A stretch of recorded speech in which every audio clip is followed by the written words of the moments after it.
Good morning sir. Good morning. అయితే మా ఊళ్ళో దీంట్లో సార్ వచ్చి మీటింగ్ పెట్టింది. సార్ మీ పేరేంటి సార్? నా పేరు మా పెదవుపాలెం, పేరు చంద్రయ్య. పేరు చంద్రయ్య. ఏం పని చేస్తాడు? గొర్రెల కాసేది బేరం చేసేది, ఇప్పుడు గొర్రెల కట్టాను. గొర్రెల కాసే వ్యక్తి ఇప్పుడు బ్రాంచ్ అయ్యారు గట్టిగా.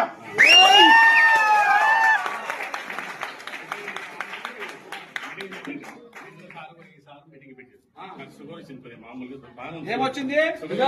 షుగర్ వచ్చింది. ఆ మీటింగ్ చెప్పినాక మీటింగ్ వీళ్ళ కార్యాలతో తొలి పోయినా ఇమ్మడ పోయినా మందులు పోయినా ఎవరు నమ్మలేదు పోయినా ఆయన మందులు ఇప్పించాడు. సార్ నా షుగర్ పోతే నీకు గొర్రె పోతే